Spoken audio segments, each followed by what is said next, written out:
Joanna Hogg first had the instinct to make a film about her then unfolding relationship to her heroin-addicted first love. A traumatic and formative time that coincided with her coming of age as a filmmaker in 1979. Back then, she didn't feel capable of tackling something so ambitious and personal. Her career detoured, instead, into television. It wasn't until Hogg was 47 that she determinedly returned to movies. After making 3 well-received features, Hogg felt she was finally ready.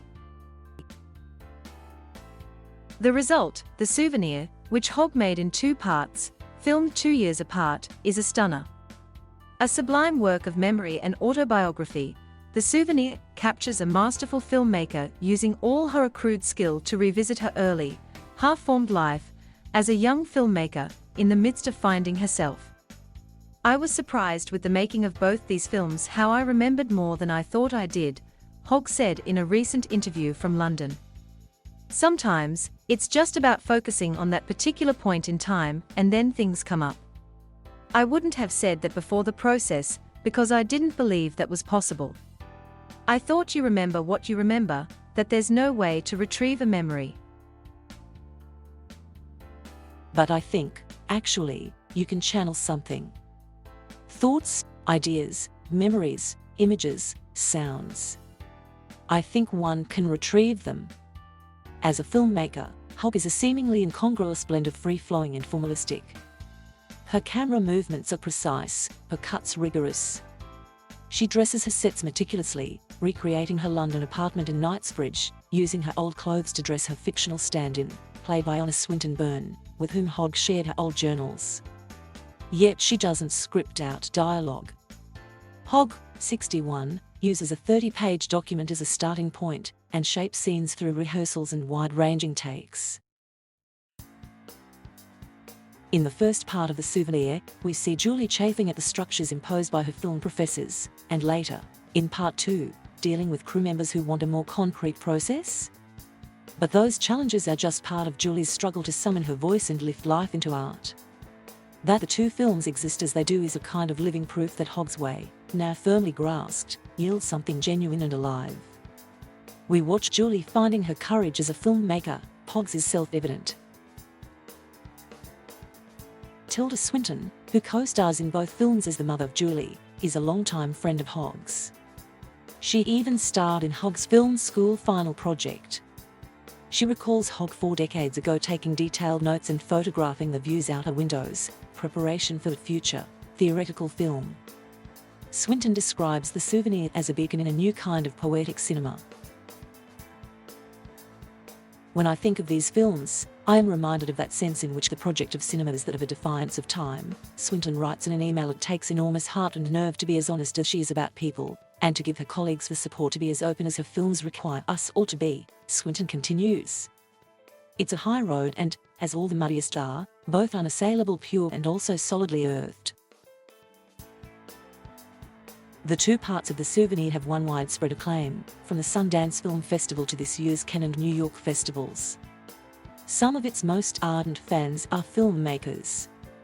Martin Scorsese is an executive producer. I think that The Souvenir Part II is an epic, on a completely human scale, Scorsese says by email.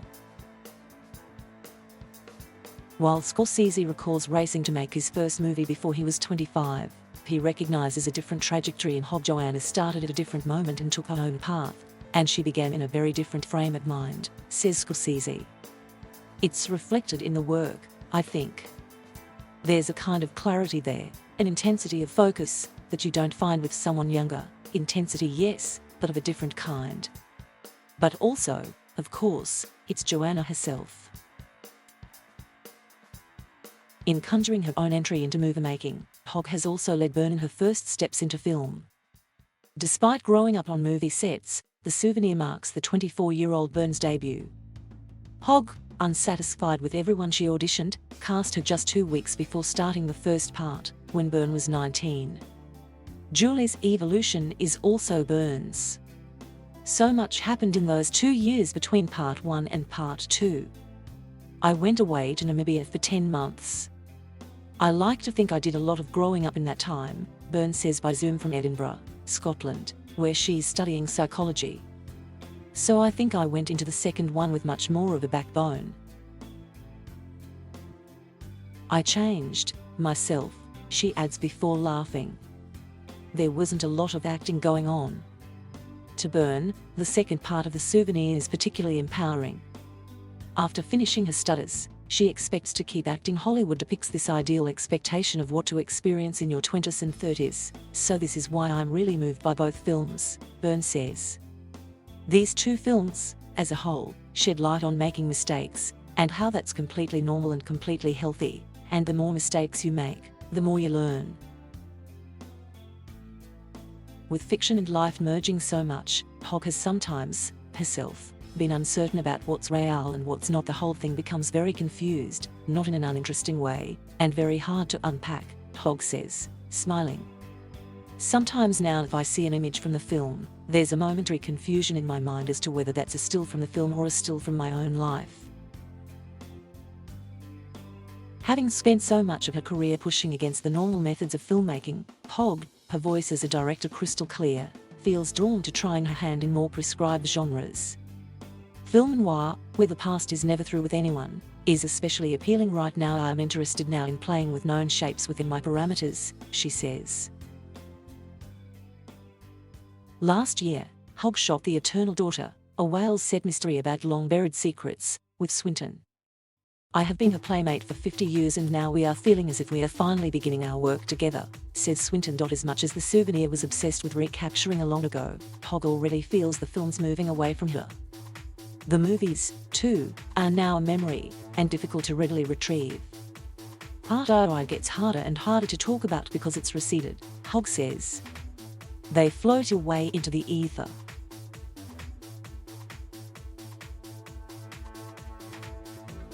Thank you for watching. Please subscribe